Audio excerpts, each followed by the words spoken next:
She had the game winner against Liberty and then the big RBI single to upset second-ranked Washington. And it's that senior leadership, showing the younger athletes on the team what it takes to get it done late in the game, especially an international tiebreaker. That is a huge victory over Washington. So look for her to help lead the team, the senior class. A lot of games underneath their belt. She'll be out there defensively for the Fighting Irish and getting the call in the circle. The right-handed sophomore out of Crown Point, Indiana, Alexis Holloway, who is 1-1 on the season. And a big opportunity for her here tonight against one of the most feared lineups in all the land. The starting lineup brought to you by St. Pete Clearwater. Kaylee Clifton also had a home run for the Sooners in their win earlier today. Jocelyn Allo had 30 home runs a year ago. She was the National Freshman of the Year, and that's pretty solid throughout for the Sooners, who are undefeated so far in the season. As we conclude opening day for ESPN and our coverage on the road to the Women's College World Series starting here today earlier than ever in this owned and operated event by our ESPN family.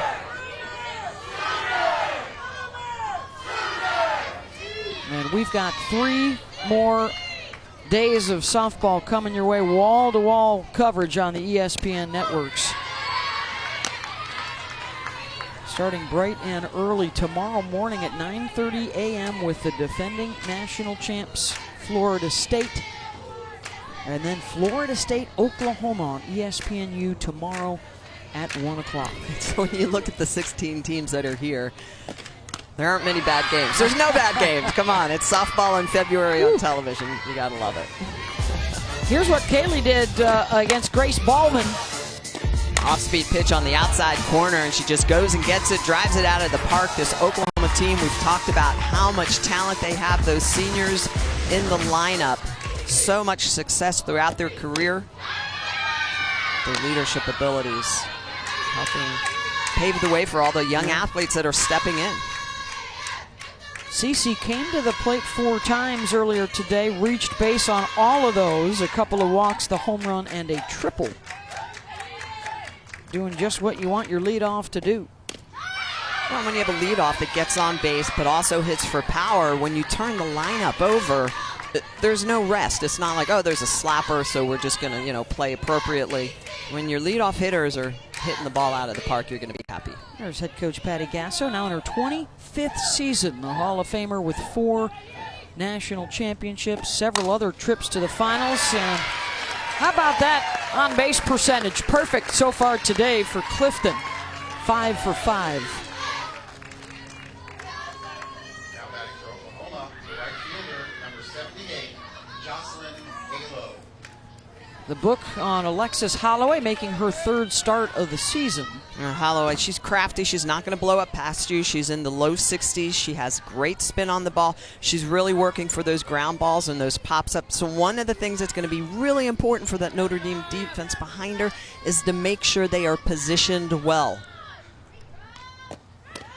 So what does that mean on inside pitches? That left side needs to make sure they're covering that 5-6 hole. Everybody has to be on the same page knowing where she's locating her pitches.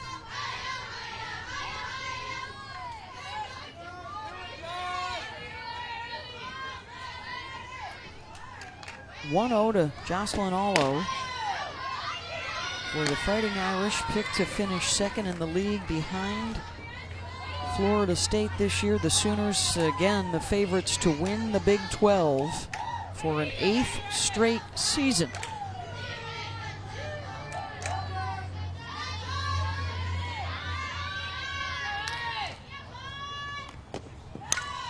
(2-0) to Allo. Let's see how she responds to the last 2 at-bats of that Kentucky win. A pair of strikeouts looking. And I think she was guessing a little bit. She got herself in a position, a couple of off-speed. She was fooled on him. I liked what I just saw there. She's ahead 2-0, an off-speed pitch is thrown at her. She stayed back on it. She went for it, fouled it off. But what that does to a pitcher's mentality is that when you know when a big home run hitter sits on your change, you're like, ooh, I may not throw that again. Or if I do, I'm going to throw it at about 40 feet, not 43 feet. I'm going to bounce it in. Let's see if she can play a little bit of cricket.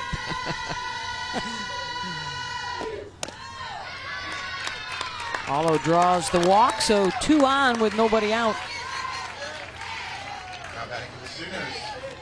Number 2, the third baseman, And Sydney Sydney Romero. Romero, who hit a 3-run home run in the win earlier today. Followed that up with an RBI double in the 6th inning. Just a monster year last season. 395 batting average, 12 home runs, 61 RBIs. Tried to lay down the bunt there, foul.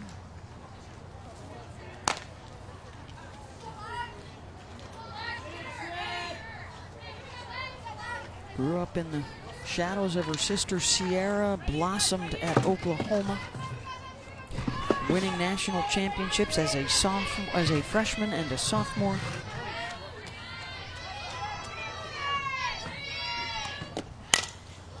Down to third, stepping on the bag for one. Rochford over to first, double play.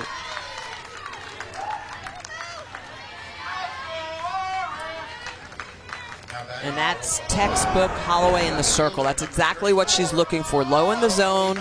She gets the hitter to top it. Ground ball to her infield. Rochford across the infield for that double play. It's a huge 2 outs for Notre Dame. With Alo in scoring position, this is Fale View. The RBI single in the 6th inning ended the game against Kentucky in run rule fashion.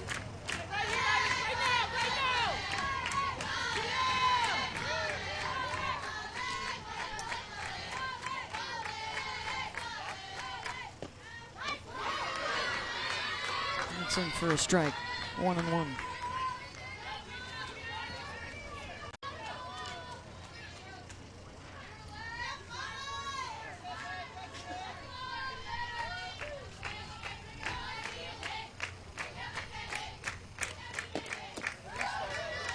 Missed away, 2-1.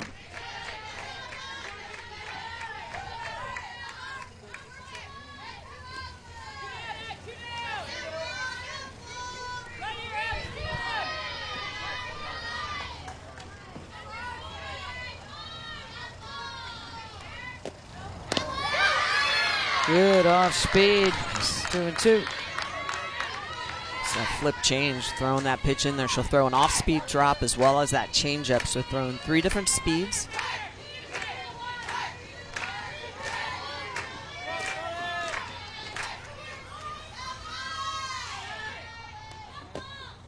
A View waits on it and drives that one into the gap in left center. And the Oklahoma Sooners will take the early lead as Alo comes in to score.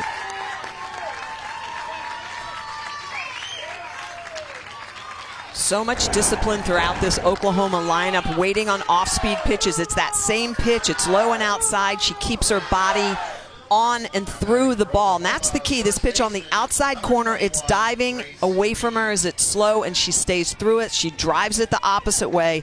That is textbook hitting on a really good changeup pitch low in the zone.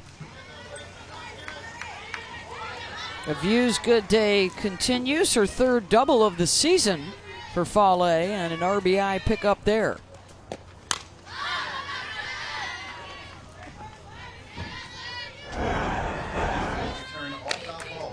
The way her eyes are right down on that ball. That ball is really what we like to call in the river. It's a good pitcher's pitch, but when you're pitching against a lineup like Oklahoma, good pitcher's pitches a lot of times get hit out of the park or into the gap, and as we just saw.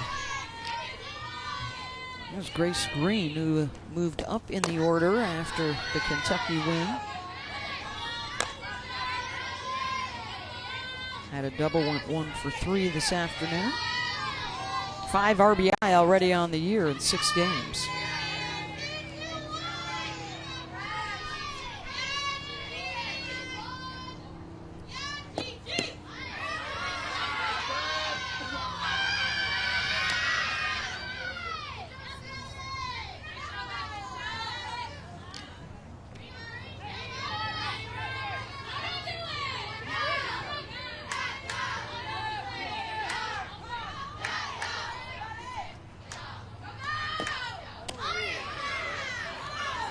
Edge up again, 3-1.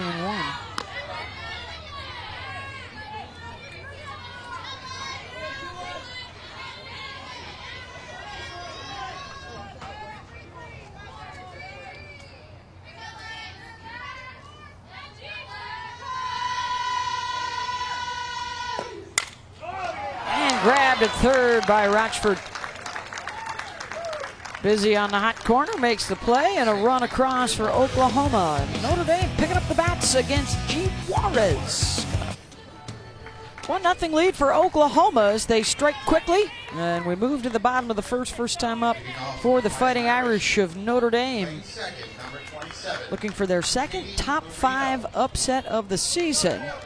And they will try and do it against G. Juarez, the junior transfer from Arizona State.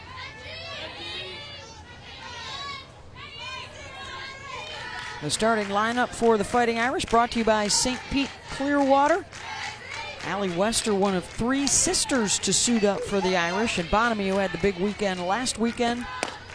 And yes, Quinn Biggio is the daughter of Baseball Hall of Famer Craig Biggio. He's in attendance. Spring training just underway around the Grapefruit League. Still with the Astros. Downstate, right? West Palm. You got the Phillies right here in Clearwater, up in Dunedin, Toronto, and then the Yankees across the bay in Tampa. The Tampa Bay Rays are just a little bit south of here, obviously. Katie Marino in foul territory with the pop-up, and a nice catch made by Clifton. 1 down. A lot of eyes on G. Juarez after the big transfer, the All-America first-teamer last year who had 26 wins and helped the Sun Devils get to the Women's College World Series. Juarez with a lot of great movement, as most lefties have. She likes to work that curveball and a rise on both sides of the plate. She mixes speed. She's got a good and off-speed pitch that she'll like to dump in. With that curveball, it looks very similar. It's almost like an off-speed curveball. We saw her throw that last year at the Women's College World Series.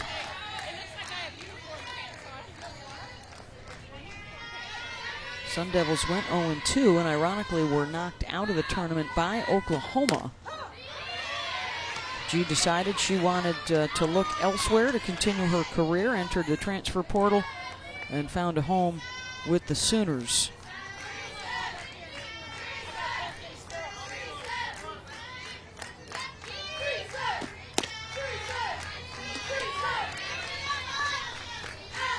Allie Wester, the senior out of Huntington Beach, California. Helped the Irish get to an NCAA regional last year.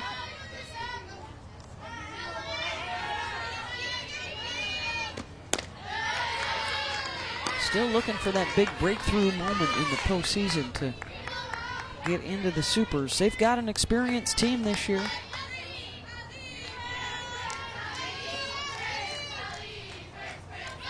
Under Deanna Gumpf, now in her 18th season in South Bend. Fly ball out to right. 2 down.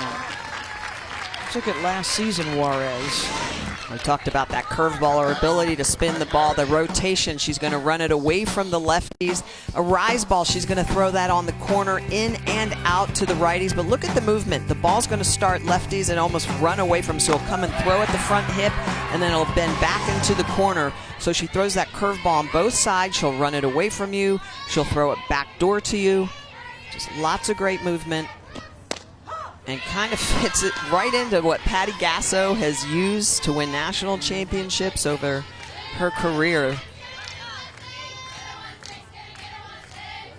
A long line of lefties dating back to Jennifer Stewart and the 2000 championship team. This is Caitlin Brooks in the 3 spot. Senior out of Southern California, where the Irish have done very well on the recruiting trail.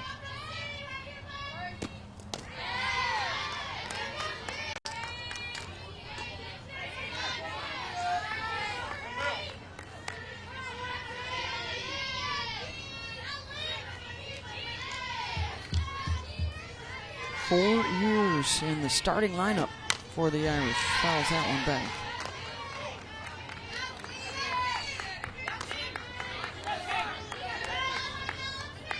pretty impressive anytime you can do that at a Division I college. You come in, you own that position as a freshman, and then keep that consistency through your career.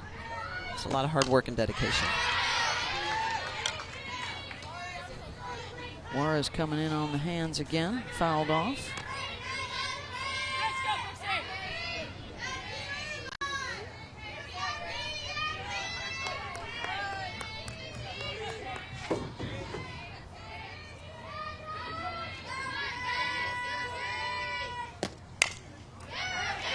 Waited on that off speed.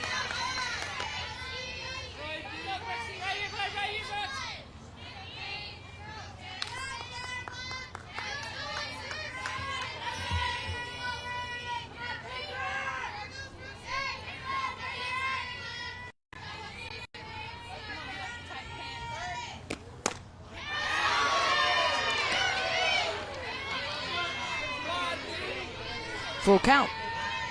I think the Oklahoma infielders wanted that as much as G did. The pitch on the outside corner just missed.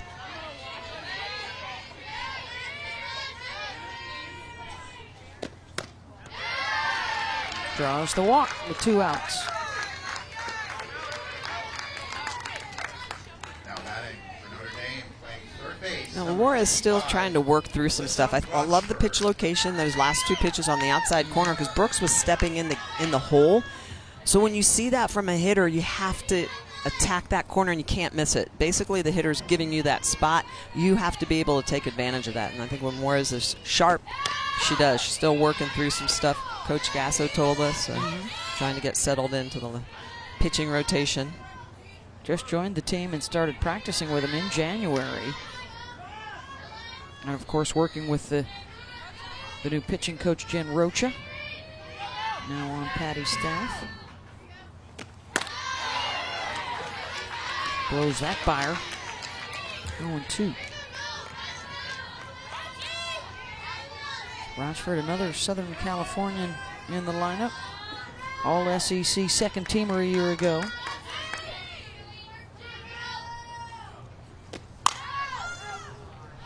In foul territory, on the move, and Jocelyn Allo makes the play. 1 runner standing. Side or it's Oklahoma leads Notre Dame 1-0. For Notre Dame this year, there's a very special sister act going on. In fact, 3 sisters were on the Notre Dame team there. It is believed to be the first time in school history of Notre Dame that 3 sisters were on a varsity team. It is Allie Wester. She's playing here on the field tonight. She is a senior. Her little sister Riley is injured right now. She's home. She just had some surgery, but she is a sophomore on this team. And Carly, the oldest of the Wester sisters, she has graduated. But how unique for Notre Dame, a sister act for the first time in all the historied annals of Notre Dame. It's never happened before until this softball team. the lefty from Southern California in Huntington Beach out there in left field. That's awesome. Growing Lefty up wanting at the plate, to be, I should say. yeah. Wanting to grow up and be like your big sisters. Yeah, Carly was fantastic here, a 2-time All-American for the Irish.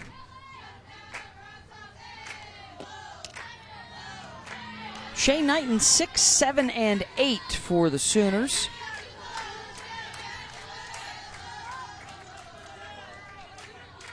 Shea, the most outstanding player of the Women's College World Series 2 years ago.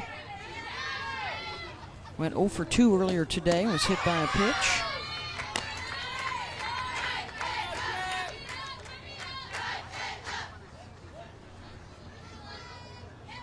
Numbers and the power were down a bit last year, and a lot of that had to do with the aggravating knee situation that she's had to deal with.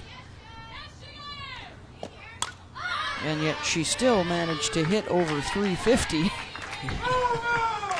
For power. The braces. It's not just her front knee, it's been both knees, so she's had issues with. And to the point where you pointed out earlier today, Michelle, she doesn't even wear cleats. She just wears regular sneakers for extra padding.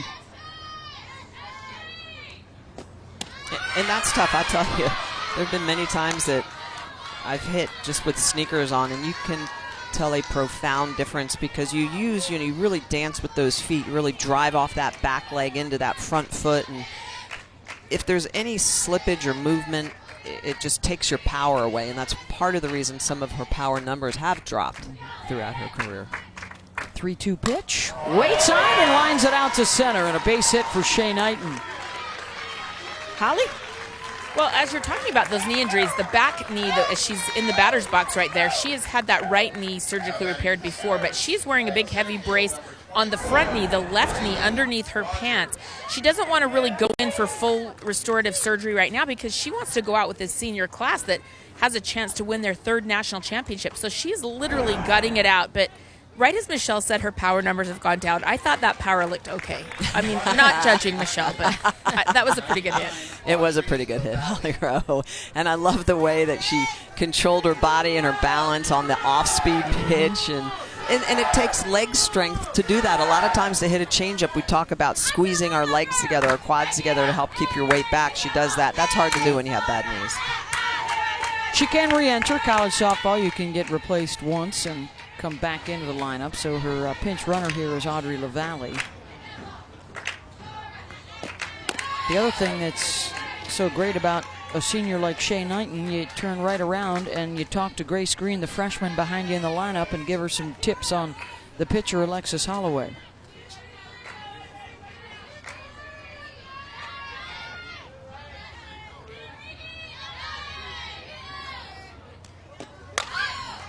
Drops down the bunt. Holloway's only play is to first, and it's a good sacrifice, one down.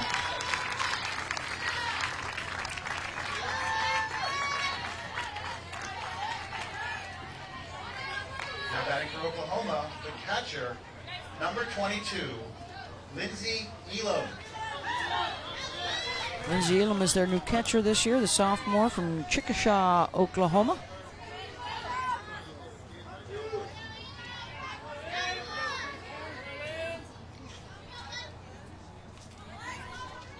Chance to pick up an RBI right here.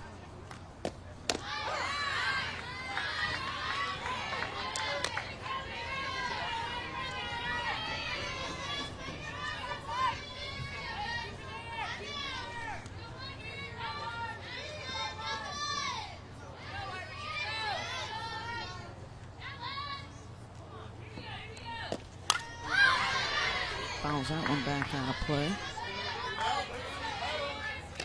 Again, a note for fans, please return foul balls to a volunteer staff member or the announcer team.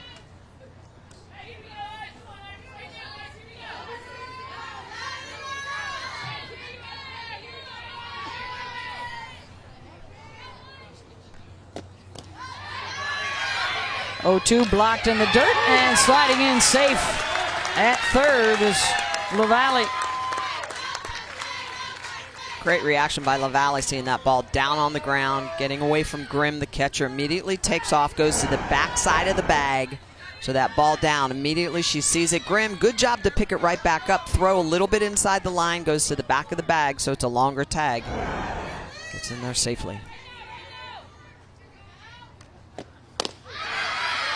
Down and in to get Lindsay Elam.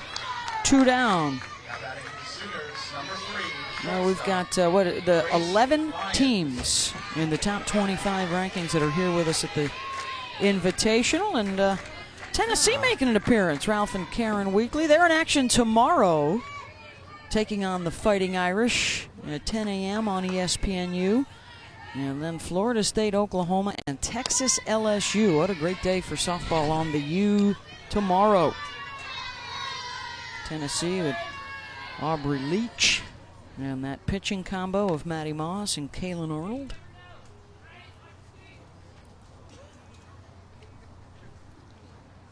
That's a program that I think a lot of people have expected to go to the Women's College World Series the last couple of years, and they haven't made it. They've had a little bit of a drought. They got a great recruiting class coming in next year. The good group this season. They're excited. Oh, no, and there's Holly Rowe going over to. Holly Rowe's going to get the scoop. Holly wants to produce what would be one of the great reality shows in American TV history if we could get a camera in the household of Ralph and Karen Weekly. Would that be a comedy or it would a be drama? It would certainly be just that. Let's I'm on do a TV little right now. reality Thank you TV for that right heads now. up. Yes. Yeah. The reality TV is, tell me, you just came from where? We just drove in. We drove halfway yesterday and then practiced this morning at Valdosta State. And then the bus dropped us off here and took the girls to eat. So you literally just came right here to the ballpark. Right to the field. We're going to charter home on Sunday night, so they'll feel like they're living in luxury on Sunday. Okay, perfect. Well, thank you for joining us here. We're happy to see you, and we'll see you tomorrow. I love being here. It's great to see you, too. They're great. They've been to this tournament the last couple years, and they bring a whole host of fans. And, just a lot of fun when that Lady Vol Nation shows up to support their softball players.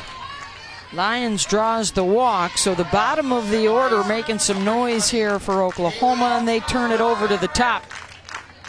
And the red-hot Kaylee Clifton coming up.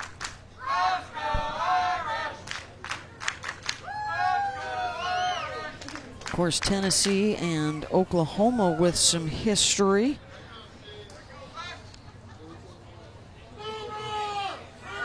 That epic National Championship Series in 2013. The Sooners topped the Lady Vols.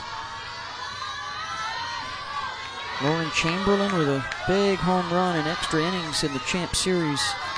That game one was epic. Oh. Maddie Shipman with that Yes. home run shot. And Maddie's sister now suiting up for the Lady Vols.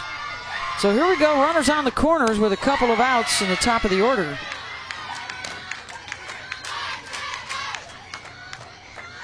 And the Sooners threatening to bust this one open.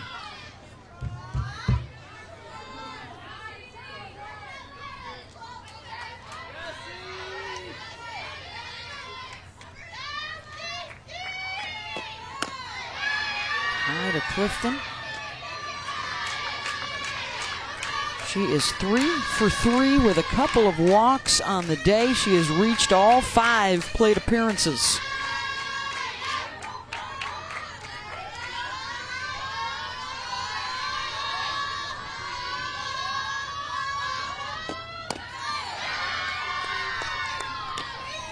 Two and one.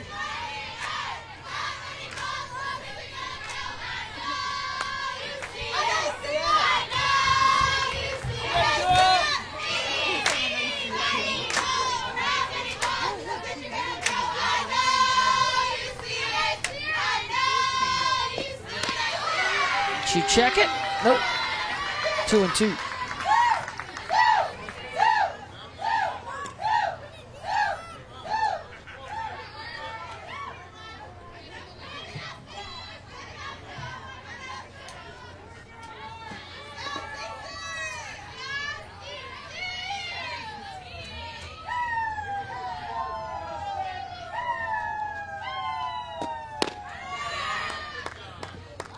Count runs full and uncontested down to second base goes Grace Lyons. So LaValle, the pinch runner at third. Lyons now at second. Full count with 2 outs. And Alo on deck. Don't want to load him up for Jocelyn if you are an opposing pitcher.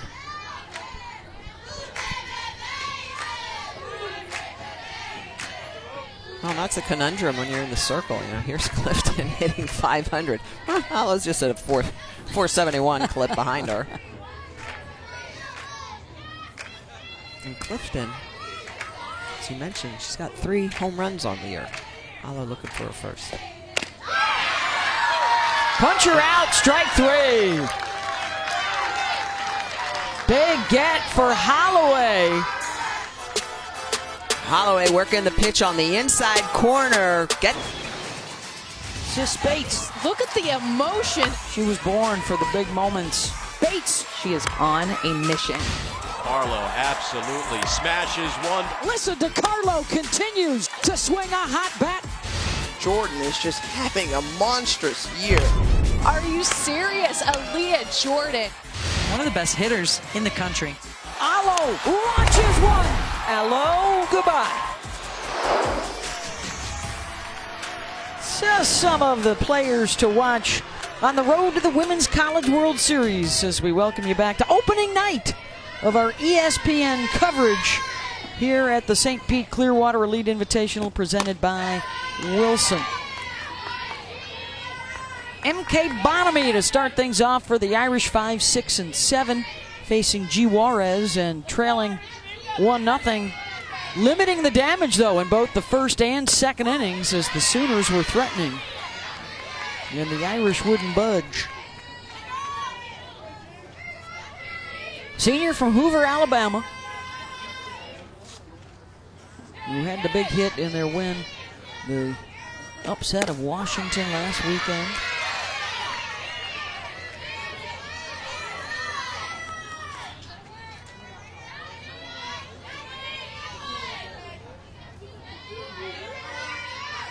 Some upsets last week. Arizona lost twice. The strikeout of Bonamy. Indiana beat Georgia last week. South Carolina lost twice.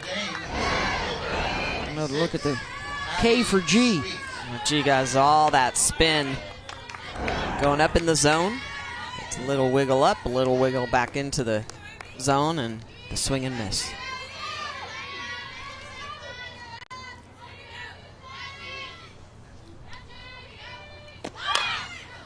Laying down the bunt, but it goes right to the first baseman, Grace Screen. 2 down.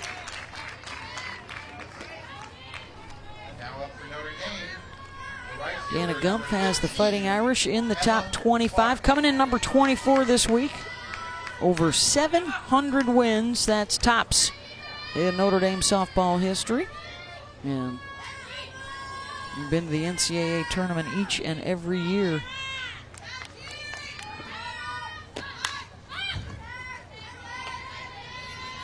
This, as you were talking about earlier, Michelle, this is a confident group. This is a senior-laden team.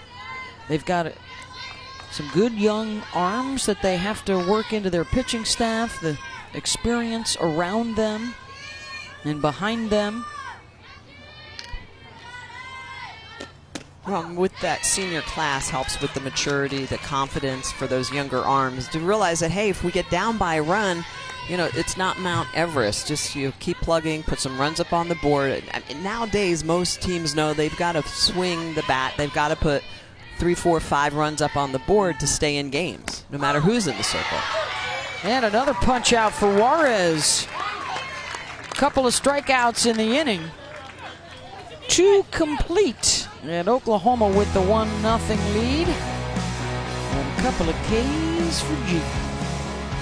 Welcome back to the 2019 St. Pete Clearwater Elite Invitational presented by Wilson. Gorgeous day by the bay here in Clearwater, Florida. The St. Pete Clearwater Elite Invitational presented by Wilson, and a 1-0 lead for Oklahoma. As we head to the top of the 3rd inning, Jocelyn Allo set to lead things off here, 2, 3, and 4. They have already left 4 runners stranded through the first couple of innings.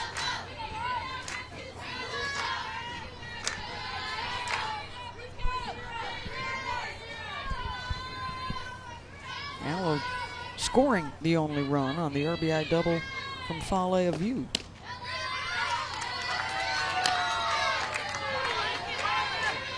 First 2 innings, Oklahoma's gotten their leadoff hitter on base.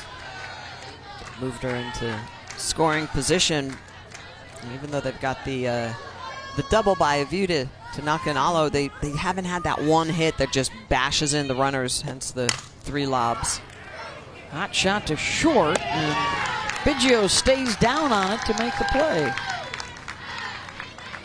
1 down. Now batting for Oklahoma, the 3rd baseman, number 2, Sydney Romero.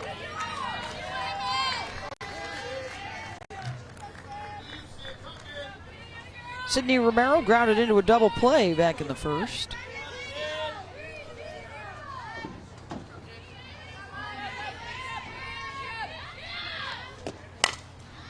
Chopped to Rochford, who stays down on that one. 2 out. Now for the Sooners, a left fielder, number 34, quick work of the 2-3 hitters. There's Patty Gassel. 25 years at Oklahoma, over 1,200 career wins. 5 trips to the finals with 4 national championships.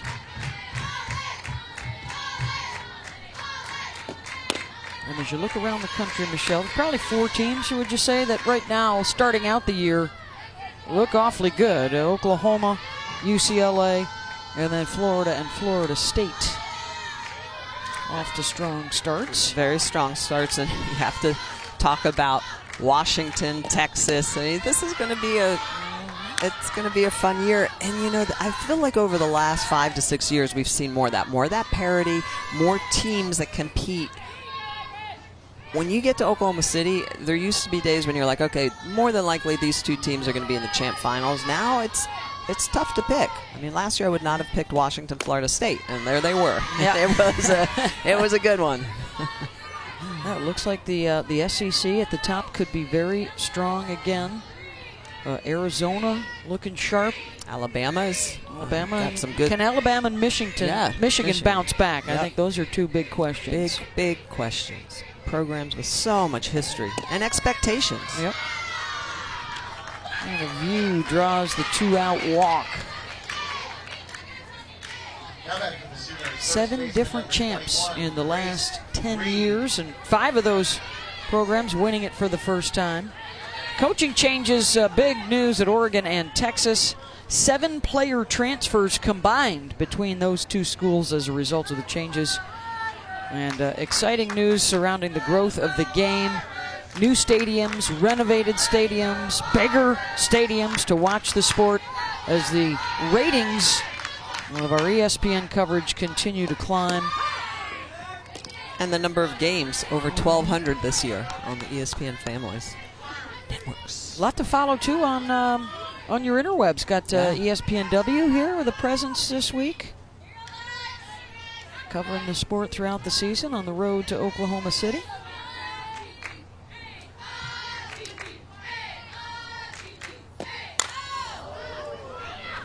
High fly ball and foul. Holly? Well, speaking of stadiums, I wanted to give a shout out to Clearwater. The Parks and Recs people right here have donated over $1.5 million to improve this facility so that we could have this tournament here. And I don't want to be ungrateful in any way, but the stands have been packed since 10 a.m., so we might need a bigger stadium. I'm just saying more for the future, because the fans have packed it in here. It's going to be standing room only. So thank you, Clearwater. It's a beautiful facility. Thank you. Kevin Dunbar and his staff at the Parks and Recreation Department within the city of Clearwater have done a great job. The Visit St. Pete Clearwater, which is the county, everybody working together to make this happen. Obviously, ESPN Events Group putting this event on. So there's a lot of people working very hard, upgrading this facility that then the community gets to capitalize. The Clearwater Bombers youth program gets to play in this. Clearwater Bullets. I mean, this is a area of the country that's very rich in both baseball and softball history. I mean, ultimately, I would love to build a 3,000 to 4,000 seat stadium, expandable to 10 in the outfield. That's ultimately my goal for the young girls that play this game. I mean, we're at that point with our sport that this sport deserves it. So we just have to get the backing of our communities. Smitty Stadium? Is that? No, I don't want my name on it, but I want to be able to see kids playing it because that's where we are, and that's the natural progression of things. We see it with boys and Little League. We see all these great spring training stadiums that communities spend millions of dollars on. It'd be nice to see, other than Oklahoma City Hall of Fame Stadium, it would be nice to have some other really nice parks for events like this to be held at. 1-2 pitch off the glove of Holloway, and everybody will be safe for the Sooners.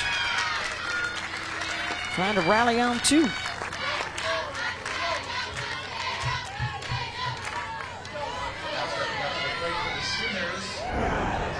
Ball hit hard right back up the middle, and Holloway's going to reflect it just a little bit. You can see the second baseman coming in trying to scoop that up. Mario, though, just can't get it in her glove. And a View does a good job of getting out of the way, staying out of the way. But remember, once it goes off the glove of a defender, it's all fair game. Shea Knighton, hard single back up the middle in her first AB. And so let me explain that, Beth. What I say, when it's fair game, it would not be obstruction or interference. Yes. Correct. Kind of like a deflected or a tipped pass in football. Anybody can go for it.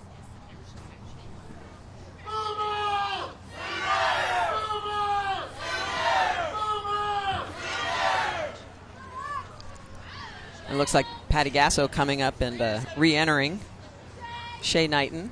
About how she's crafty earlier, and as long as she can locate that pitch on the inside corner and continue to change those speeds. A couple of base runners in each of the first 3 innings for Oklahoma, but only one has gotten home.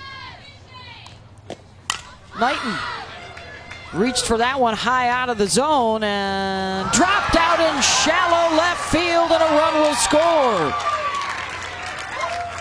Handcuffed Wester coming in to try to make the catch. Well, and I think that's a situation where the defense needs to communicate a little bit better. I'd like to see Quinn, the shortstop, you can see her going out, and she immediately gives way to the left fielder, Wester, who's playing deep. Now, Wester is the senior. She should have absolutely had that ball. But depending on the wind and the way the ball is spinning, you have to communicate through that ball a little bit longer. Make sure that ball is caught. Well, and that could end up being huge, because not only does a run get in, but now 2 more in scoring position for Reagan Rogers.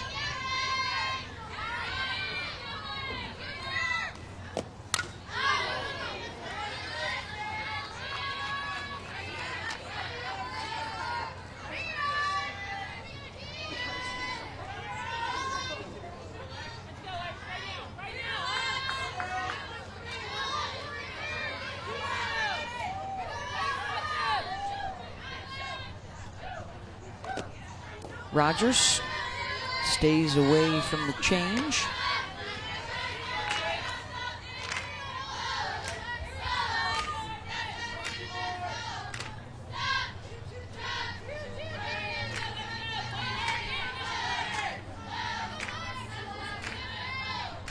One pitch.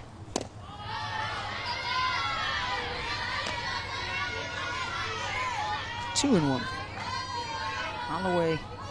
Can she work out of a jam for the 3rd time?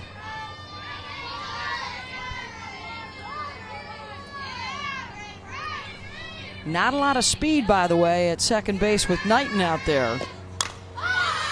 If it were to come to that.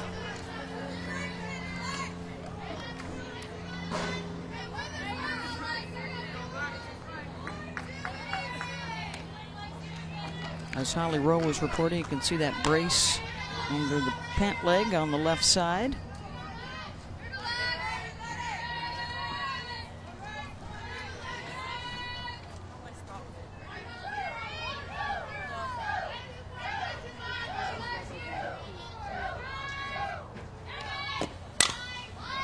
Reaches for it outside, down to second. Marino has it.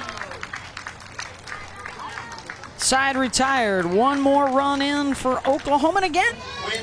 A very special moment about to happen for Notre Dame softball. Quinn Biggio is in the batter's box getting ready to hit for the first time here tonight.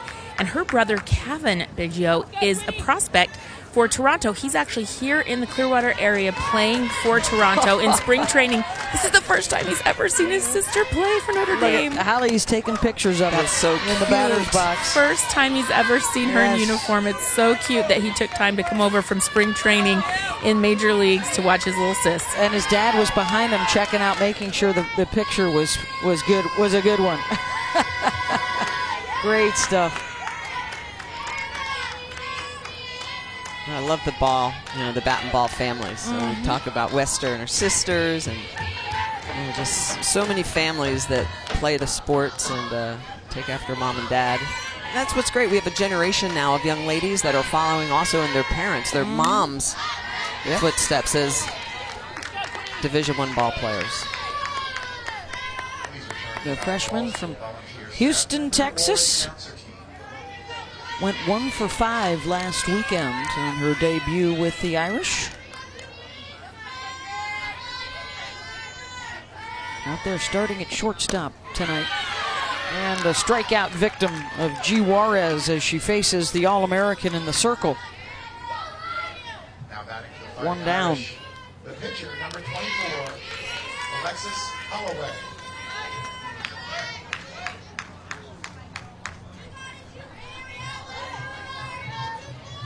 Well, the pitcher, Alexis Holloway.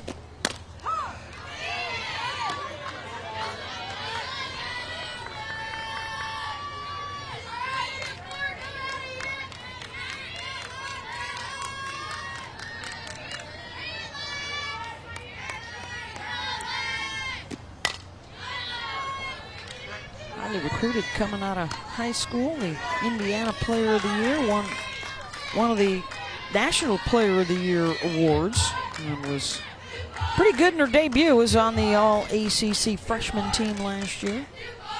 Went 1-1 last weekend and was credited with the win over Washington. Couple of strikeouts for Juarez, 2 down.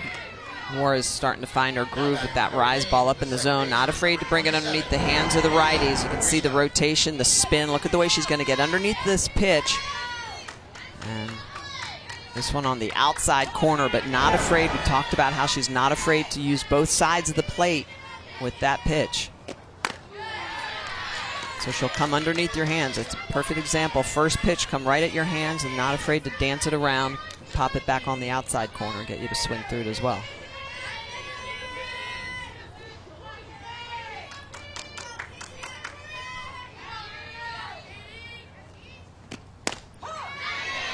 Backdoor curveball, so just starting to look a lot sharper now. You can kind of see the way the last inning, she had 2 of the 3 outs via the K and 2 strikeouts in this inning so far. Working ahead, locating pitches. Fouled off by Holloway. She has now struck out 4 of the last 5 in the lineup.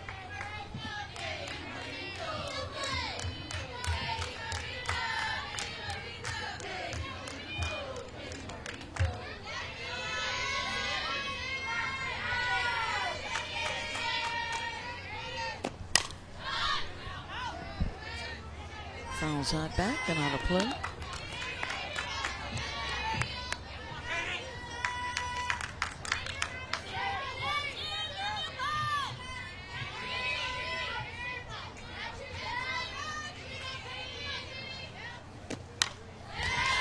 Stays alive again.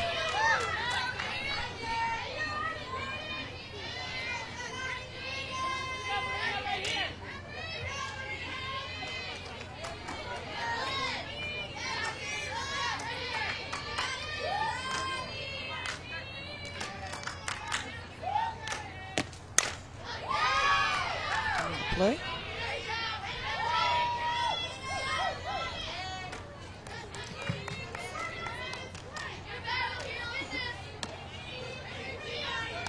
Juarez takes a little bit off that last pitch.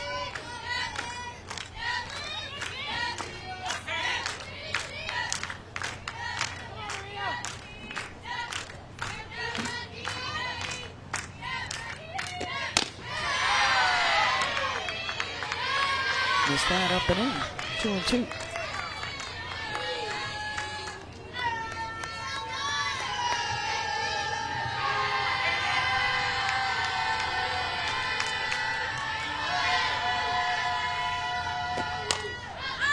Terrific fight right here from Holloway. As it has cooled off a little bit. Or excuse me, Katie Marino, my bad. And Juarez finally got her. 3 strikeouts in the inning, all smiles for Patty Gasso, and she'll chat with Holly Rowe when we come back, probably talking a little bit about G-Money.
Well, like one of the things that, Patty, when she spoke with us, it was about her ability to use multiple arms and multiple times throughout the game. The starters, the mid, and the relief, or the closer role. And when you have both left and right, now you're really asking your opponents to prepare for a lot of different things because you don't know what arm is being thrown at you. A lot of adjustments you have to make as an opposing offense. Flores had a pinch hit single in their win over Kentucky earlier today. Goes up there aggressively, taking a hack at the first pitch.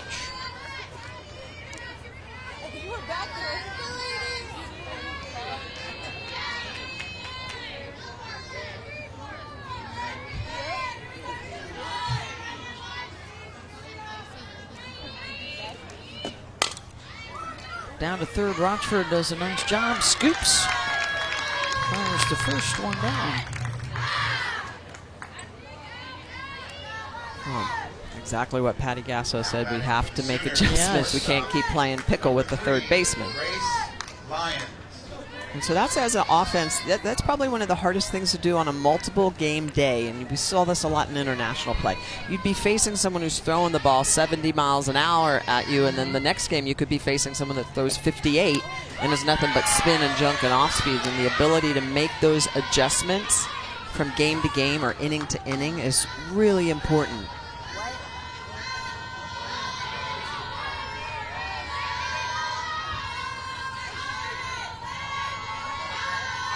Lions walked back into second.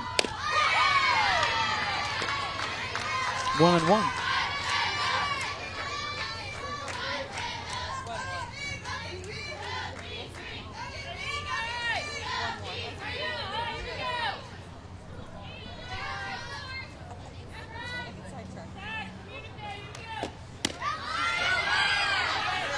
Two and one.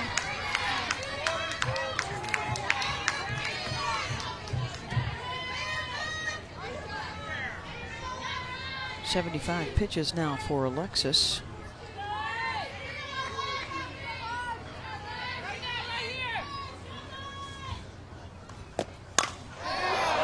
Deep fly ball to left. Back it goes and gone. The number 9 hitter, Grace Lyons, with the solo shot. Lyons, a freshman shortstop, her second home run of the year. Anchoring down, filling the big position defensively, and then, oh yes, offensively, I can hit him out of the park too with this very strong Sooner lineup. Gets a pitch on the inside corner, takes this pitch deep, 220 feet. Coming in for a landing.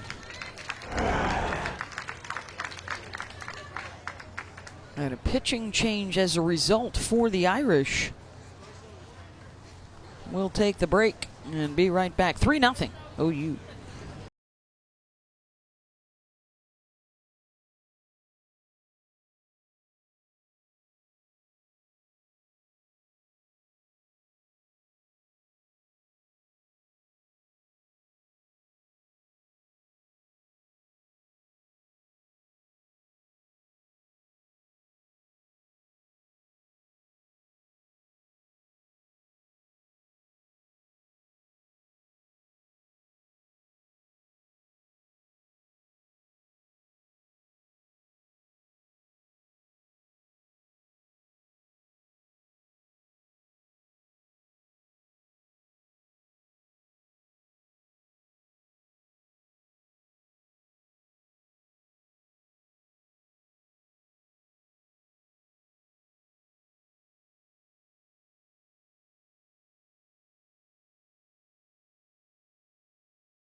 Kaylee Clifton a single and struck out looking. First time today in their 2 games that she has not reached base.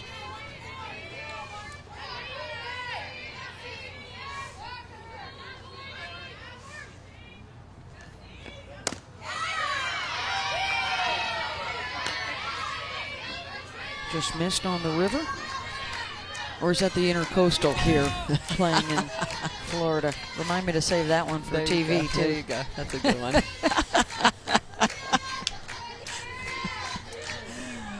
1-1 the count.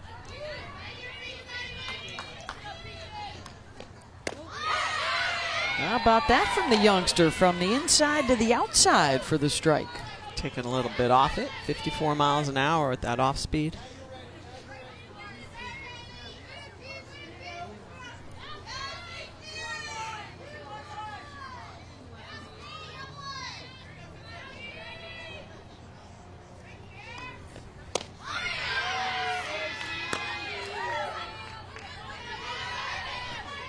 Was able to hold up on it, 2-2.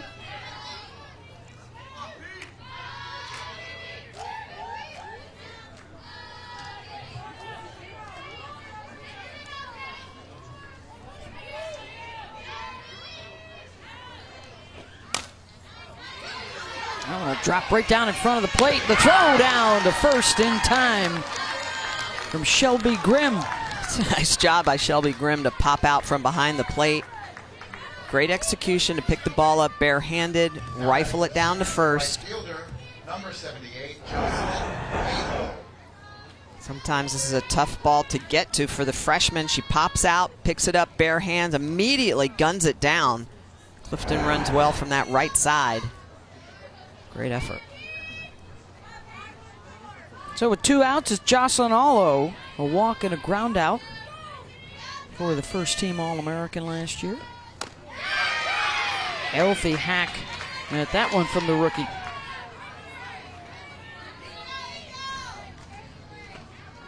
Big key right now for Alo is that she does not have a home run yet this year, and she can't start to press. Maybe trying too hard on that swing, you think? Yeah. I don't mind that swing when it's a pitch. First pitch, that's a strike. That pitch a little out of the zone, and she chases it up. But this is going to be the progression for her, is that 30 home runs as a freshman, nobody's going to give her a whole lot. She's going to have to learn to hit a ball off the plate for a home run, and that's what Lauren Chamberlain did. High pop up. Marino. Side retired. Grace Lyons with the home run to add to the Oklahoma lead. And we'll hear from Deanna Gumpf from the Fighting Irish. After this, the long ball from Lyons. 3-zip. Welcome back to the 2019 St. Pete Clearwater Elite Invitational, brought to you by Wilson. I'm here with Notre Dame head coach Deanna Gumpf, and I have not seen Alexis Holloway, your little pitcher that started this game, in person. I loved her fight. I know she gave up the home run, but what did you like? You know what? She just didn't get some strikes that she needed early, and I think that she tried to work so hard. Sometimes I'm like, make it easier on yourself, because she worked so hard and making it, using all of her corners, and that's what she does so well. So it's her strength, but it got away from her tonight. All right, you have gone to the freshman. You throw her in the circle. She's facing the top of the OU lineup. She gets out Alo. I thought she looked good out there. What do you think? She's a fighter. This kid loves the challenge, and that's what she's so fun to bring in the game right after Alexis, because she just goes in there and just goes attacks them. All right, well, fun to see what you got there. Thank you, Coach. Thank you very much. And the dugout giving Coach kudos for the interview with Holly Rowe. Exactly. Yeah, Coach. Little reverse coaching there, maybe. Let's see if they can get the bats going here, because G. Juarez has really locked it down. She has struck out 5 of the last 6 she has faced, but here come the Irish with their 2, 3, and 4 hitters. Allie Wester flew out to right field back in the first.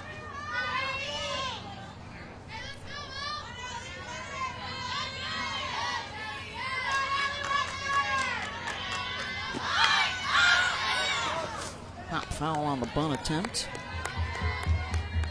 a walk for Kate Brooks back in the first inning. That is the only base runner for the Irish the first time through the lineup.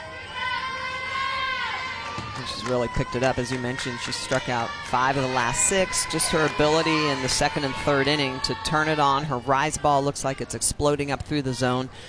And it's interesting because when you look at a pitcher like G. Juarez, she looks like she's thrown 68 and she's thrown 62. And that's really what you're looking for, that ball, the way it spins. The spin in the rotation is what makes it look like the velocity is there. It's a lot like Kat Osterman, but in reverse. Kat Osterman's a lot, obviously, down in the zone with their drop ball.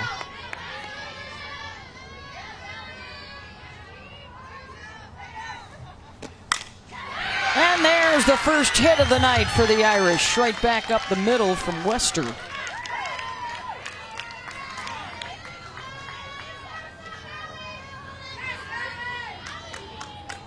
batting for Notre Dame, the designated player, number 16, Kate Brooks.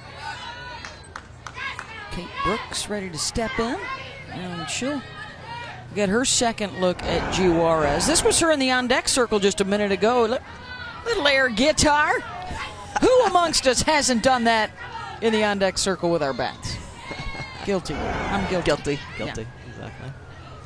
You have to. It looks like she was playing on a little Scorpions, Led Zeppelin, something a little hard rock, classic rock. Oh, yeah. Oh, yeah. ZZ Top. Heavy.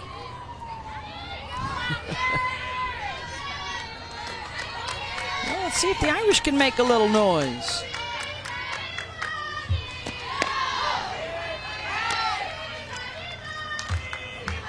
Kate was their best hitter on their opening weekend, hit .333 with a couple of home runs.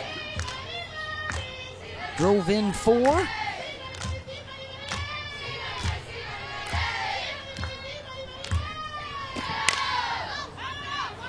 Fouls it out of play.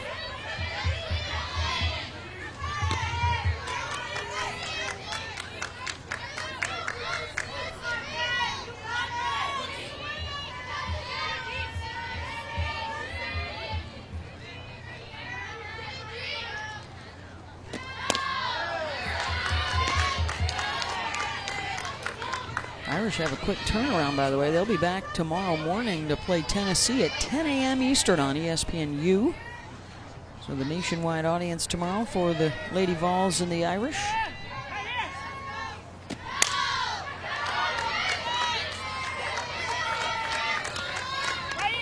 There are co-head coaches of the Lady Vols. Look at that lineup for a February Florida State, Oklahoma, and Texas LSU.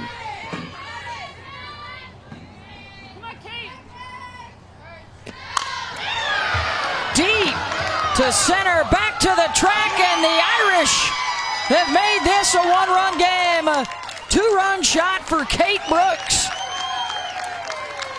who stopped running on the way around the bases to make sure that that one was out. Went off of the fence over center field and popped back in. I think she just looked up and saw it on the grass and wasn't sure. Look at the way she steps in the bucket, though. Looking for a pitch. Front foot down, clears the hip, gets the hands through, and just mashes that ball out of the park. That's a miss by G. Juarez. Look at there. She's confused. Wait a second. I could have sworn I tattooed that.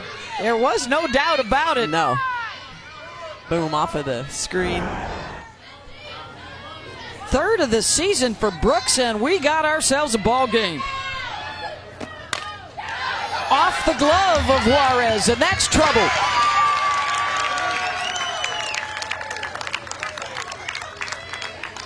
Infield hit for Rochford.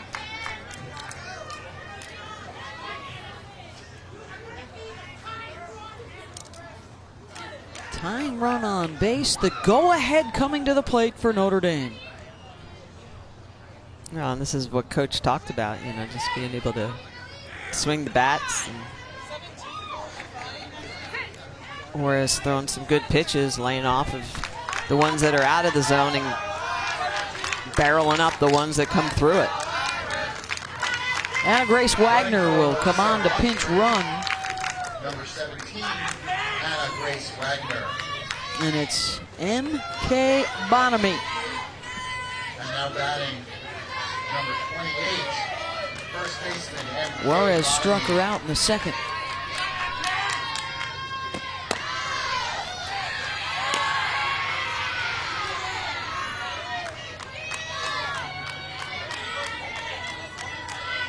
.273 on the season with a home run.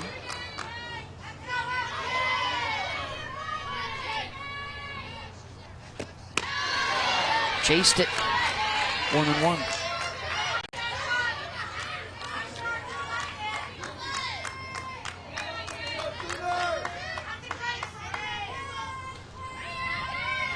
Juarez trying to settle it down. And the throw down to first, and it goes all the way out into right field. Good backup by Allo, so the runner, Wagner, will have to stay. Little miscommunication between Grace Green, freshman at first base, and Elam, the sophomore, behind the dish for Oklahoma. Grounded to second, over for one, and the double play. Terrific flip, Clifton to Lyons to Green. Lyons, the freshman, really strong over the top throw. Clifton with all that experience, those two middles working together, getting it done. So Clifton gonna pick up that ground ball and immediately, no hesitation, knows that she's gonna get it over to Lyons. Great flip, little bit off balance. Lyons able, look at the way she's gonna grab this ball off to the side, immediately right back over the top for the release.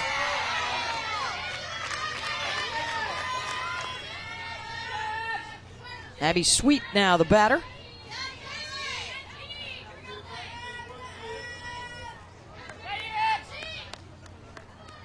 Big play for that Oklahoma defense after the Kate Brooks two-run home run.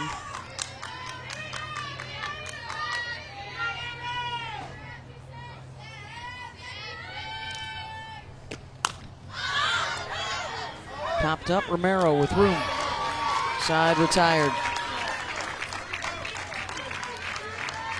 Kate Brooks, she's playing the guitar. She's jamming out. Oh, yeah? You know why? Because she can bash it. Rise ball up in the zone. And stops at second base, checks it out, and says, oh, no. That's a four-bagger, baby.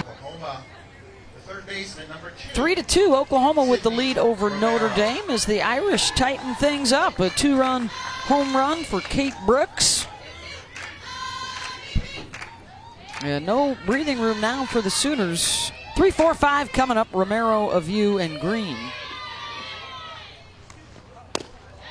Sydney looking for her first hit of this game. She had a home run and 4 RBIs in their opening win against Kentucky this afternoon.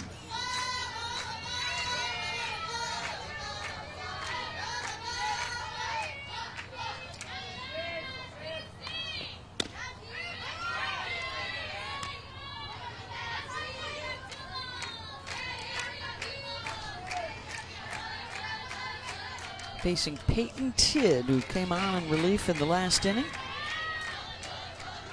Induced a couple of outs after the Grace Lyons home run.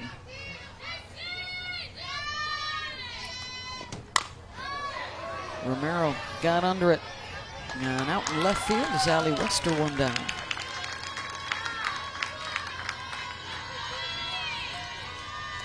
Now batting for the Sooners, the left fielder, number 34. Lima Aviu.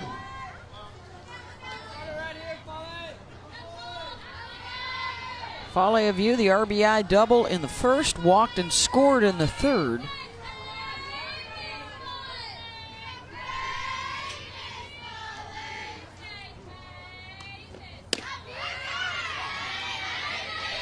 Part of the story tonight for the Sooners, missed opportunities. They've stranded five lobs tonight and have had multiple opportunities really to knock it open.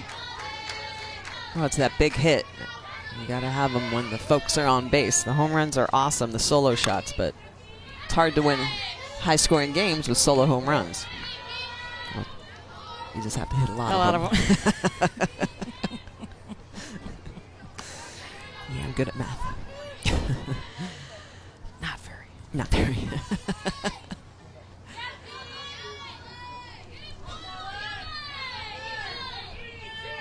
Here's the 1-1 from Peyton Tidd.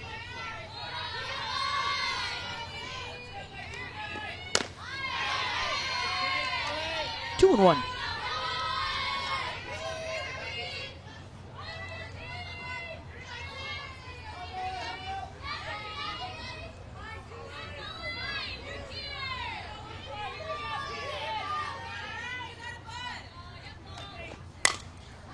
Grounded to first, Bonamy. 2 down.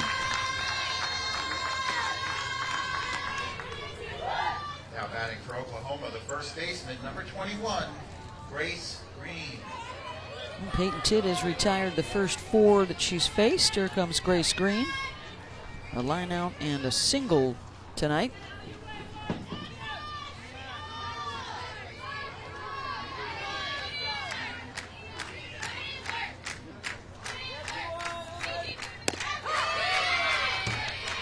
Outside corner.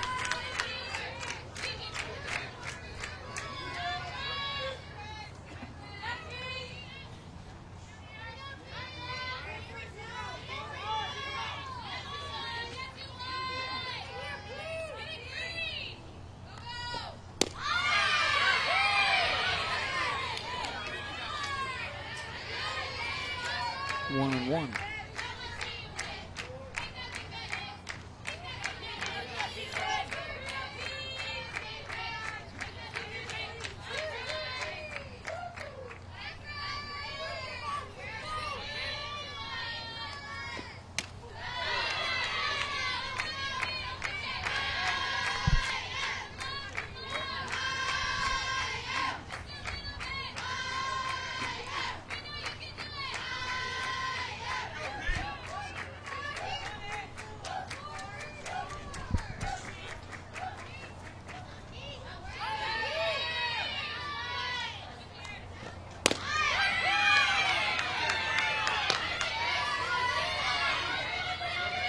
Three and 1.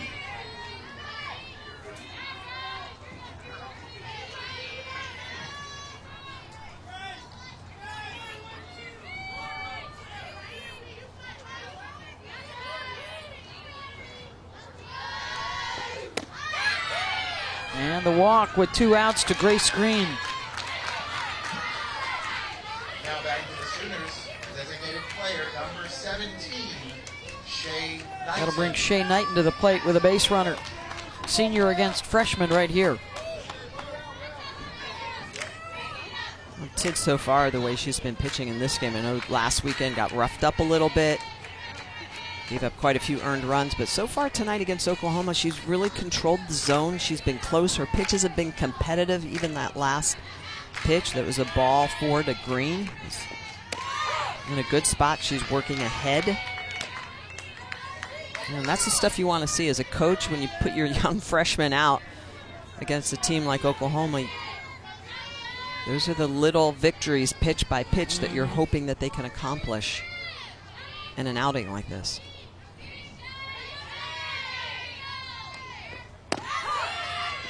And she quickly gets ahead in the count, 0-2.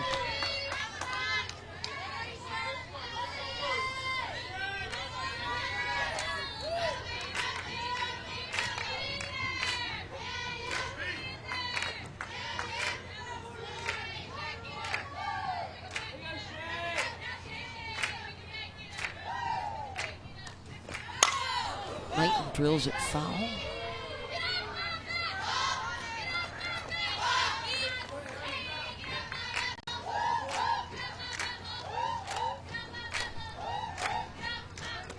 It's been an active dugout scene here at the St. Pete Clearwater Elite Invitational, presented by Wilson. I think the teams are just as excited to be here as we are. That's right. No, the fans are. Nationwide audience. Yeah. They're part of it too. I think some of these teams are coming out of 20-degree weather. They're just happy to be on dirt. It's not frozen.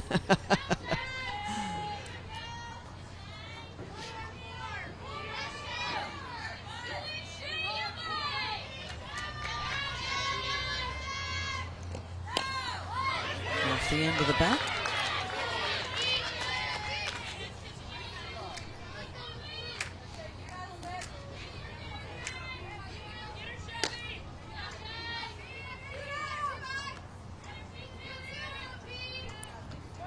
Tid throws that changeup just enough. 52 miles an hour comes in. Looks similar to some of her other pitches that are in the low 60s.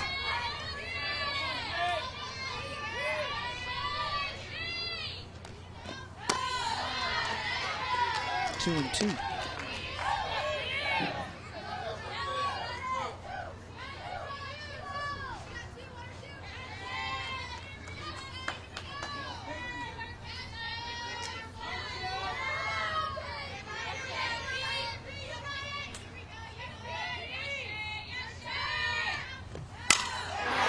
Looking for the gap, and she's got it all the way to the fence. Knighton extra bases. Grace Green headed for home, and the RBI double for Shea as the senior wins that battle.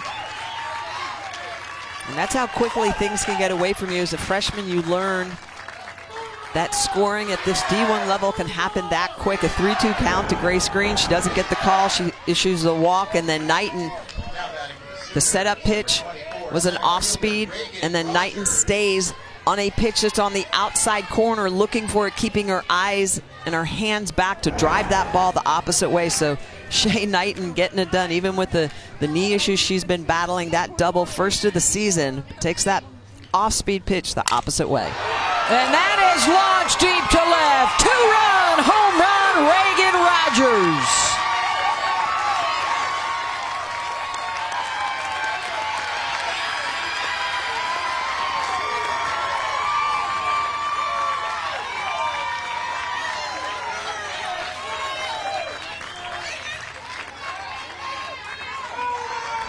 And it all started with a 2-out walk.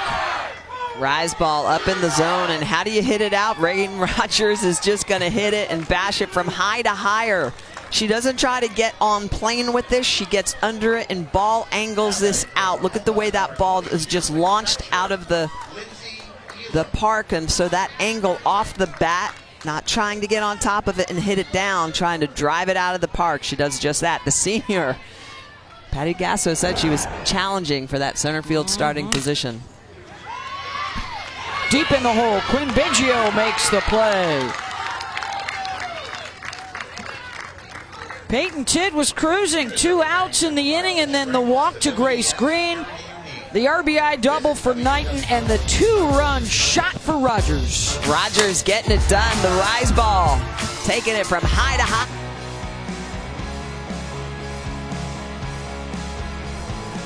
Beautiful sunset on the beaches of St. Pete and Clearwater here at the Elite Invitational.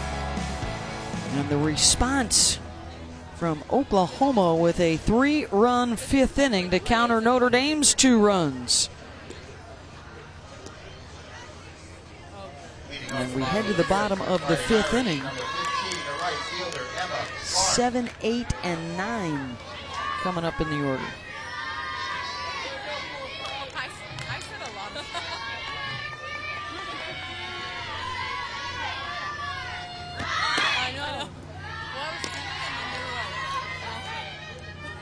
Clark struck out looking in the second. In fact, the bottom 3 in the Notre Dame lineup all were strikeout victims of Giselle Juarez back in the 2nd and 3rd innings.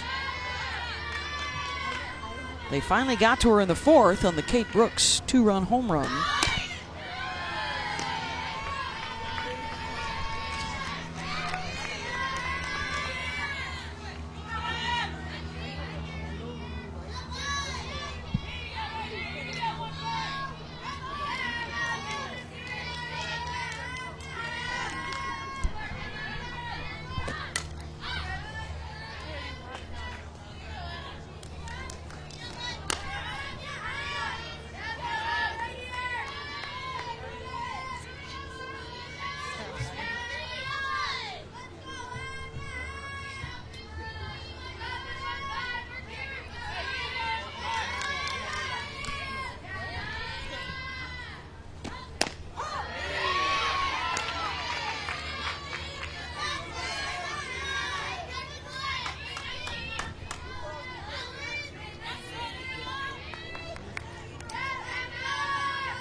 Juarez with the nice backhand and the underhand toss, one away.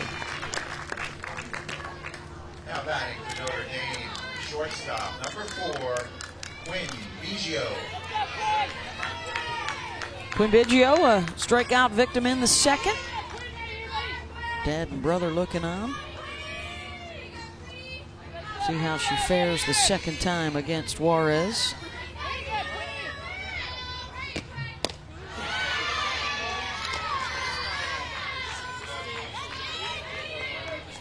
Couldn't hold up on it 0-1.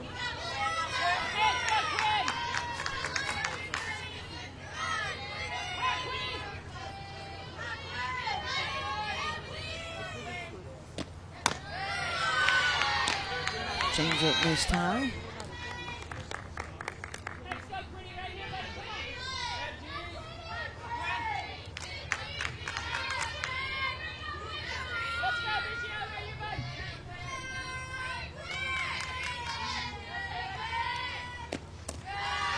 Down in the dirt, 2-1.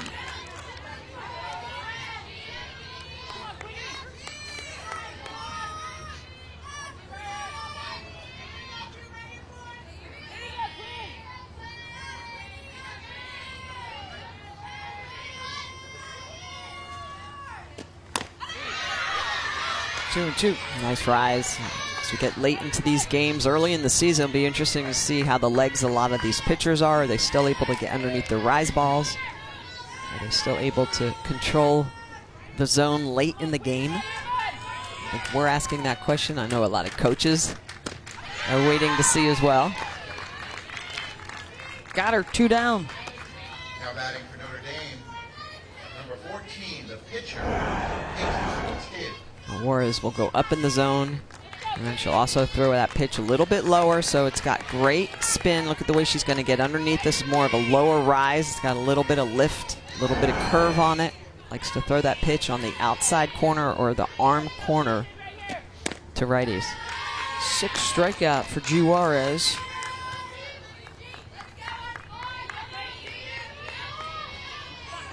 Alexis Holloway.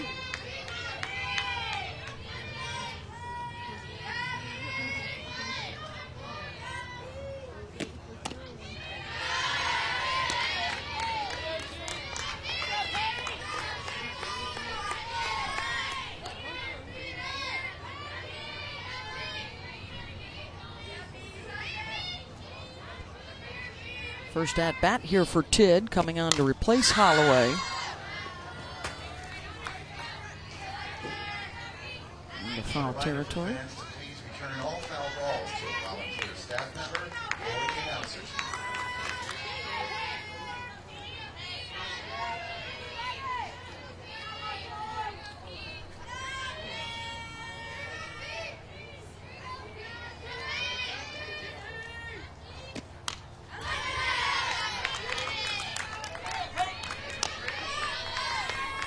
A big advantage for Coach Gump to be able to have 2 pitchers that are able to hit. So Holloway could start the game, Tid can come in and relief, or vice versa. And you don't have to play with the lineup a whole lot. It makes a big difference when you have the ability to do that with pitchers that are more utility players or hitting pitchers.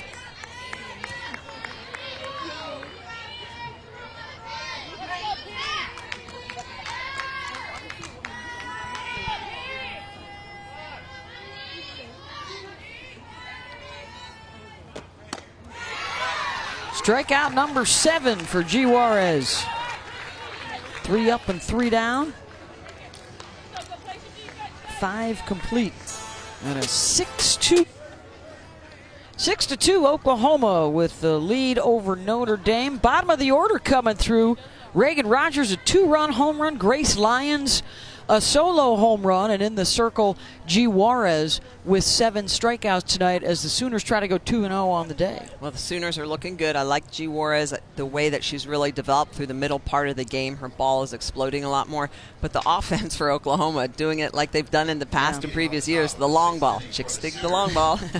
And they are certainly taking care of that right now. After Notre Dame gave them a little scare, 3-2 at one point, so the Irish trying to hang tough and make this thing interesting at the St. Pete Clearwater Elite Invitational presented by Wilson. already now with 15 runs. They've hit 4 home runs today. Well, they've scored 4 runs in the last 2 innings, and the first 3 innings they had 5 lobs, 5 left on base. I know Patty Gasso was probably talking with them saying, look, we need to get the clutch hit. It's great we're getting on base and we're making things happen, but if they're staying out there and they're not touching, you got to, in order to score, you got to touch all 4. If you're not touching all 4, it's not really doing us a whole lot of good. So, fly ball back to the track, out and right, and the catch is made by Emma Clark. 1 down.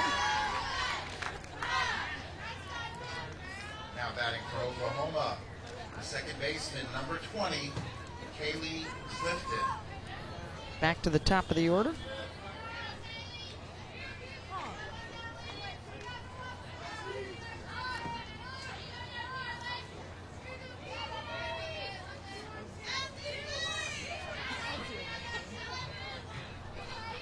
Clifton a single, a strikeout, and then a ground out.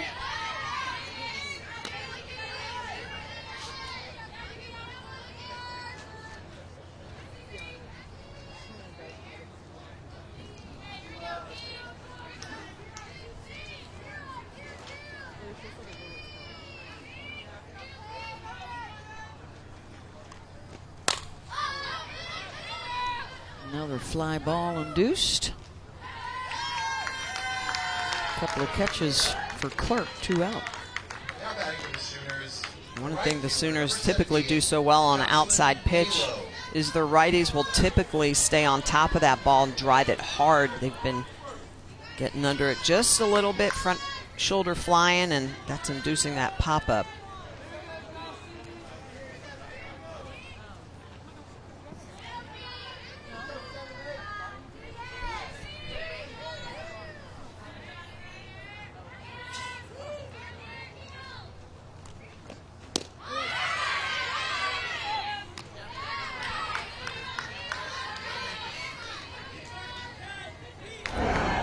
Although I can say officially I think she's pressing just a little bit. That's an off-speed pitch. She's fooled by it.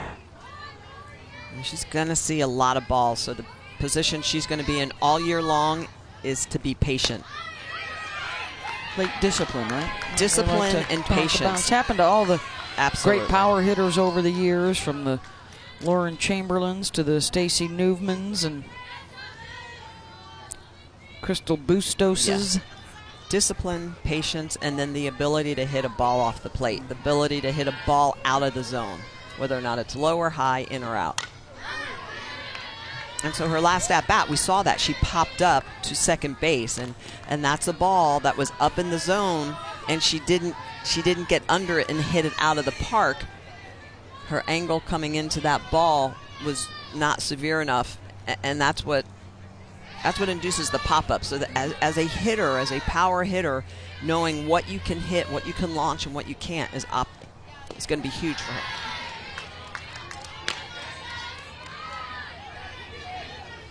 Works a count of 2-2.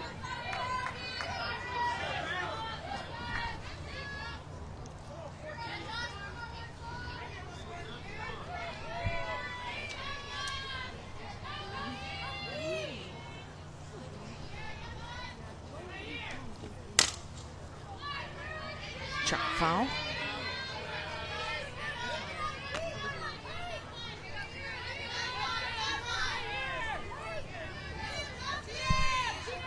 They'll come back tomorrow afternoon, a 1 o'clock game on ESPNU with Florida State. And then they will play Saturday morning against Hofstra.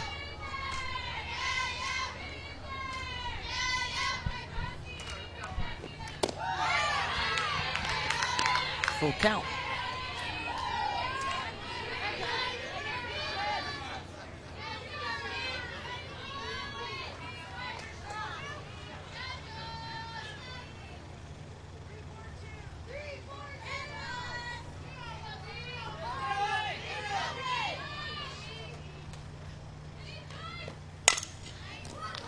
Knocked down by Rochford, but Allo safe at first. And the infield hit for Jocelyn.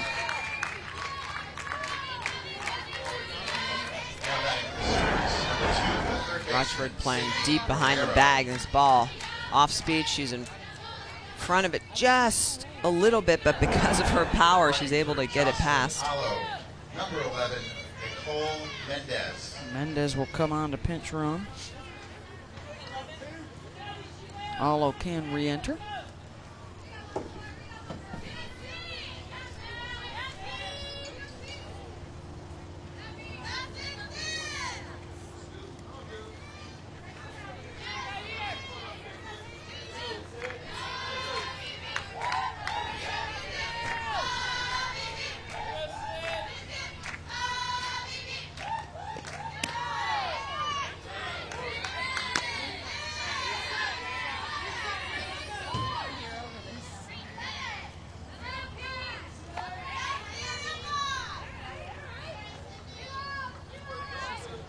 Got the all-freshman battery right here with Tidd and Grimm behind the plate. Romero hitless so far tonight. Skies that one out to center. Sweet is there. And one left on for OU to the bottom of the 6th and a 4-run Oklahoma. Here we go. Can Florida State break through and end years of heartbreak? And the diving catch by Warren for the double play! Is tonight the night for the Seminoles to take home their first national championship? And on the 10th try, the Florida State Seminoles have won their first national championship. That was the scene in Oklahoma City last spring. And the Noles are back for more, and what a game we've got coming your way tomorrow at 1 Eastern on ESPNU. Florida State and Oklahoma winners of the last 3 national championships. And it will start at 10 a.m. on ESPNU with Tennessee and Notre Dame. Also LSU and Texas tomorrow afternoon. Shannon Sale is the new pitcher here on in relief.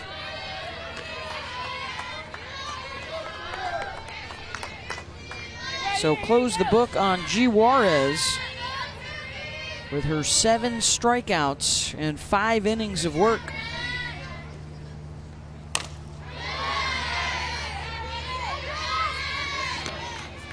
Second appearance of the day for Shannon in the circle. Talking about Florida State and Megan King in that outstanding Women's College World Series, she's also very instrumental in community service and giving back. She's a nursing major and hopes one day to work at Johns Hopkins All Children's Hospital, set up some visits. So some of the athletes were going down there. Take a look at Sale. Nice rise ball in the inside corner. Good jump and giddy up. So back to Megan King and just, her ability to help rally a group of athletes together to go down and visit those sick children. They were visiting kids, right? Visiting today? Correct. Today they'll be going local hospitals. Going back out tomorrow, and that's another part of this ESPN event is that community involvement. You can see Texas is there, Oklahoma State, LSU, and of course Florida State. That's head coach Lonnie Alameda and Megan King, of course, who spearheaded all of that in the front right-hand side, getting the girls together. So I think it's pretty special, a nursing major someday wanting to work at that hospital with sick children and getting a group of athletes together to go down there and raise the spirits of those young children that are sick and hoping someday to maybe live their dreams out on a baseball or softball field. Great to see for these student athletes. This is Allie Wester in the 2 spot in the order. Fighting Irish are down to their final 5 outs here. Looking for a second top 5 upset of the season, but they're up against it now. Down 4.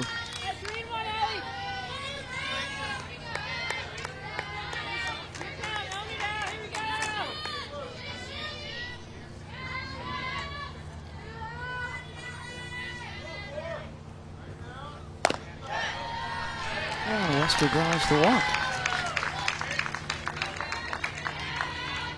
And I think this is the reason we're seeing Sal again, is that Patty Gasso Coach Rocha want to see Sal come in and be a little more consistent. She picks up a great strikeout, the leadoff batter, but then she comes back and walks the next. And junior college transfer, but still different levels, learning what you can do and what you can and can't get away with.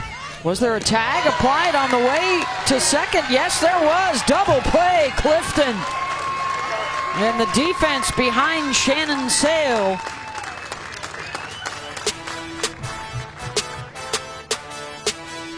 Does she get the tag of the base runner right there on the slide by and the throw over to first? 5th inning, and Reagan Rogers with a runner on base launched this one out. A 2-run home run. And that's why she's the offensive MVP, brought to you by Wilson. And helping Oklahoma to jump out to the 6-2 lead, trying for their second win of the day. And trying to get to 7-0 on the season. I think that's just a great story. Patty Gasso was talking about Reagan Rogers coming into this tournament, that she's a senior. She was a walk-on as a freshman, and now she's fighting, to try to earn a starting spot in center field. She has a couple of games already, but just shows the dedication and hard work pays off. 4, 5, and 6 coming up here for Oklahoma in the top of the 7th. Fale of you. RBI double back in the 1st inning, walked and scored in the 3rd.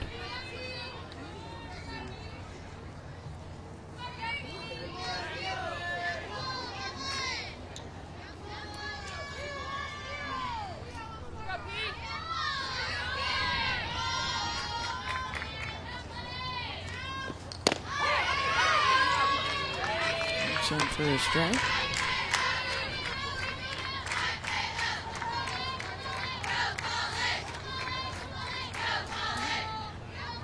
Peyton Tidd just ran into some trouble there after the walk. And things were going smoothly, and then the hard hit ball from Shea Knighton, and then Reagan Rogers with the 2-run home run. It was a 3-2 walk as well, Beth. She was one pitch away from getting out of that inning. I remember my freshman year. I think I had 5 losses on the year, and I think 4 of those 5 losses came down to 1 pitch. If I should have thrown 1 pitch differently, and that's how you learn. You learn by your mistakes when you're young. It's in for a strike, 3-2. In her 4th inning of work tonight. And doing it against one of the best lineups in all of college softball. So that's the challenge.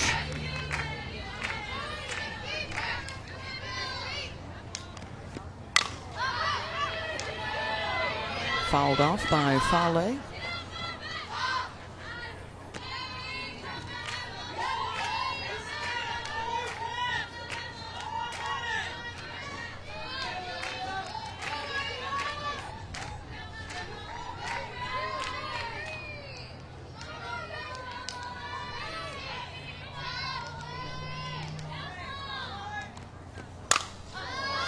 Got under it. Out in center field, sweet. 1 down.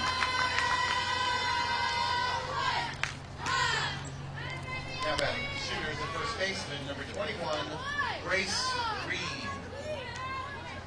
Grace Green with a single has reached a couple times tonight.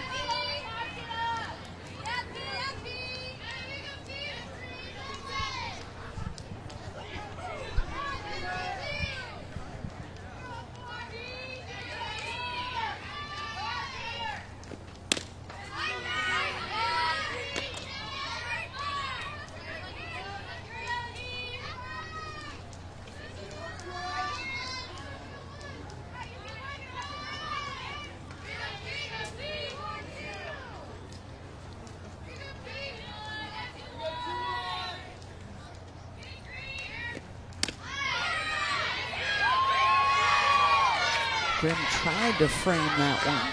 2-0.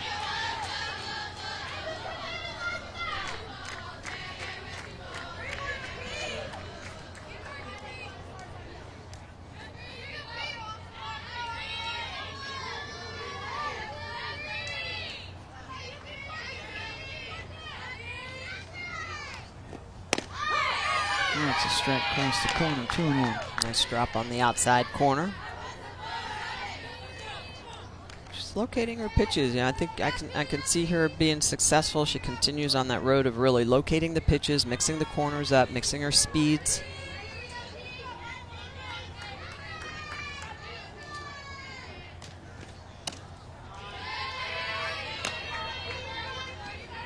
Those two pitches back to back are a good look. So she'll come in with that hard drop at 62 miles an hour and then come in with an off-speed drop at about 55 miles an hour. She just pulls that up just a little bit.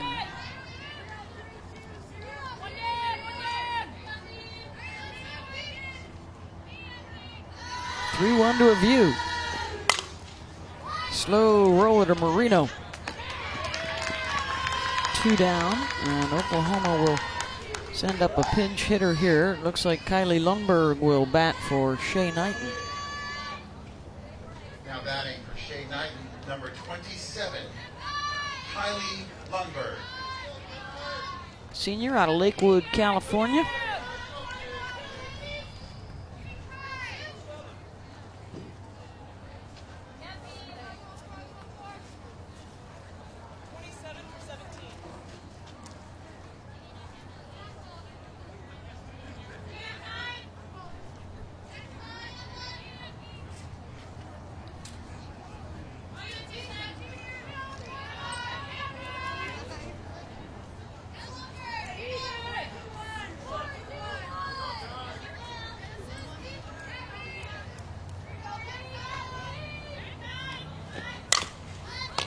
Right down the line and snagged by Bonamy.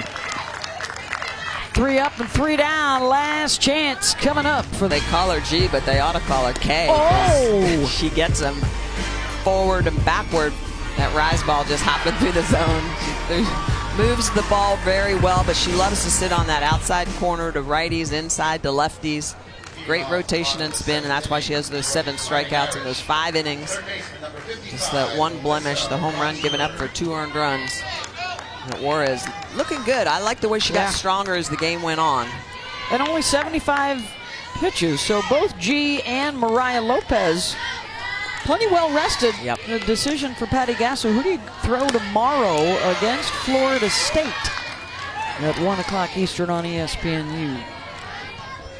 Or number 2 versus number 3 showdown. Last chance here for the Irish. Rochford, Bonamy, and Sweet due up. It's 4, 5, and 6.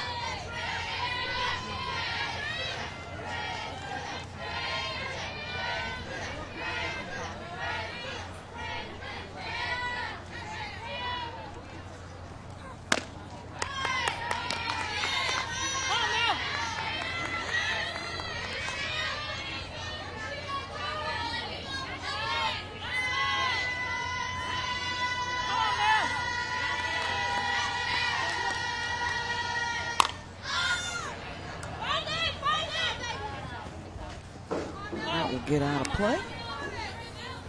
Once again, a reminder to fans, please return foul balls to a volunteer staff member or the announcer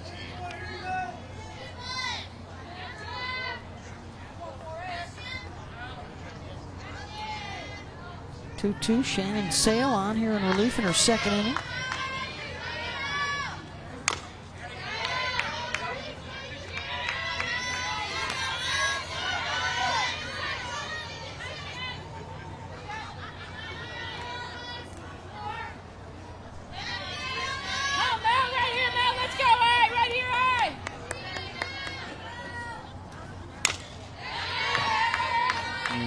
Showing some good fight at the plate.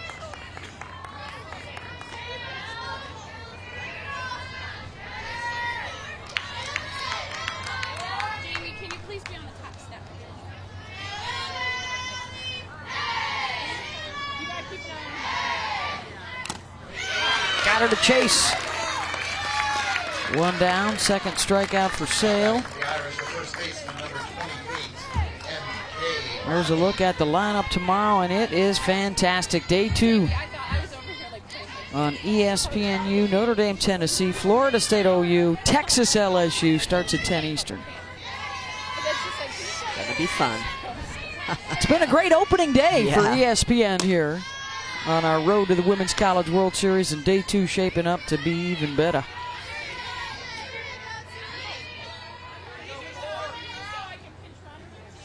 We've seen LSU and Texas winners this afternoon. Oklahoma beat Kentucky earlier tonight, and now the Sooners trying to go back-to-back and beat Notre Dame. Irish have 2 chances left here in the bottom of the 7th.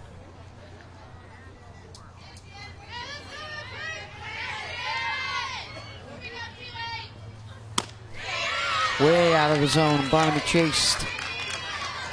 Sal continuing to throw some velocity.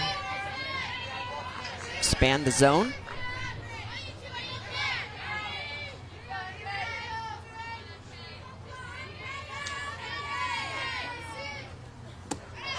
And then took some off, 2 down. Third strikeout for Sal. Now batting for the Fighting Irish, the center fielder. She uses the rise ball as a setup and then comes right back with this over-the-top off speed. Love that rotation and the way it's going to just make it dive down into the dirt. So hard as the ball is lower for the hitter to identify the off-speed pitch.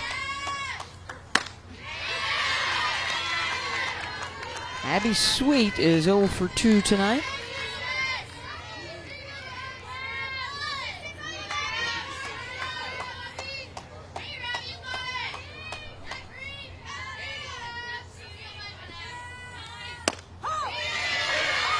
And now they're down to their final strike.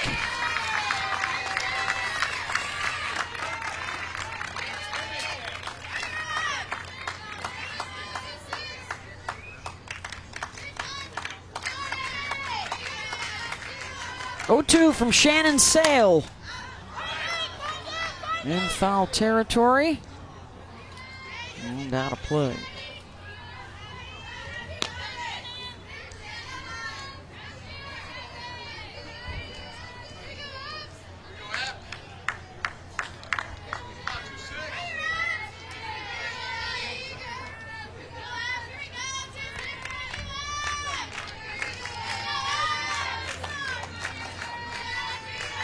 Another 0-2 pitch coming.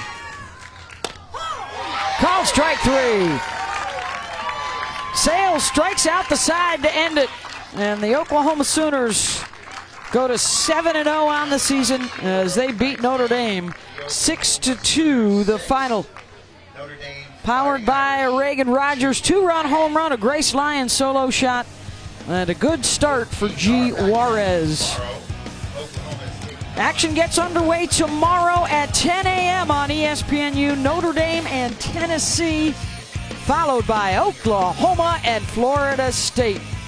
Thanks for joining us. So long from Clearwater and the St. Pete Clearwater Elite Invitational.